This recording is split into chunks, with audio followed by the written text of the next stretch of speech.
far, your walk along the Conservation Program path has helped you review your ag operation, including identifying your natural resource concerns and problems, along with opportunities to make some improvements.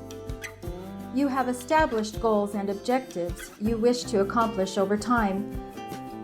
Working with FSA, you have updated aerial photos and made notes to better tell your story.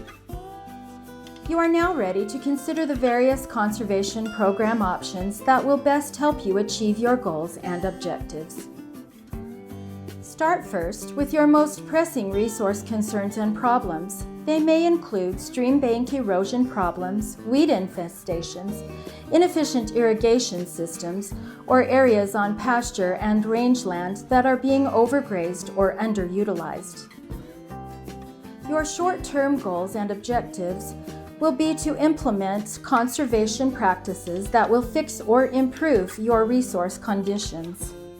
Opportunities for improvement that can be addressed and fixed in a 1 to 3 year time frame are best suited for the Environmental Quality Incentives Program, the first program we want to discuss.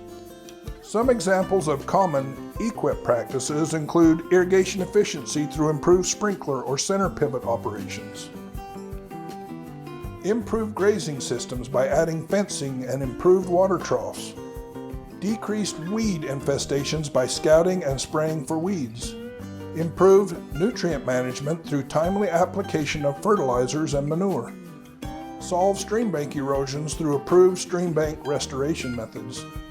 There are a couple of things you need to remember about EQIP.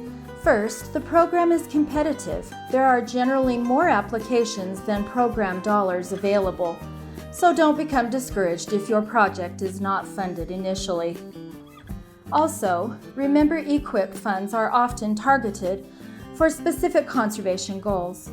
You may wish to first consider projects that match with the strategic fund pools established in each state. Any of your projects that involve water shares or rights for wells, livestock watering facilities, or irrigation projects must be in the applicant's name and should be approved by the State Division of Water Rights before making application. With irrigation projects, it is recommended that you work with irrigation suppliers to develop a preliminary irrigation system design and estimated cost before making application. Avoid unexpected surprises. All permits and approvals should be obtained where possible prior to making application. This includes easements or rights of way, access to public or private property and roads. You will also need irrigation company approval for new installations. For conservation projects on leased land, written permission from the landowner must be obtained prior to contract approval.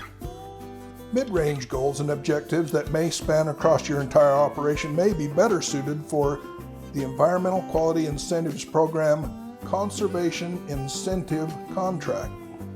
The EQIP CIC is for 5 years and includes scheduling management practices for a portion of the contract life.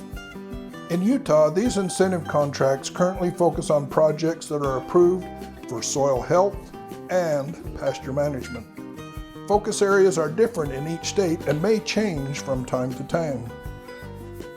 Applicants who wish to focus on soil health for all cropland acres in their operations may wish to consider participating in the EQIP CIC along with operations that are looking to change and improve their grazing management system on pastures. EQIP CIC is frequently viewed as a bridge or transition program as it helps participants, after fixing most of their priority resource concerns under EQIP, to transition to the Conservation Stewardship Program, or CSP. For many, CSP is the final step in the conservation pathway. It requires applicants to meet a base level of conservation to be eligible. Participation in EQIP and EQIP CIC helps applicants meet the minimum conservation threshold necessary to participate in CSP. CSP is intended to help participants take conservation to the next level by implementing additional enhancements or conservation activities over the 5-year contract period. The goal is to help maintain existing conservation efforts and expand conservation throughout your entire operation. CSP will help you meet your long-range goals and objectives as you consider additional conservation activities that go beyond just a minimal conservation approach. Once you feel prepared, we hope you'll come in and talk with your NRCS conservation professionals and continue the walk along the conservation program path. Thank you for watching this video series.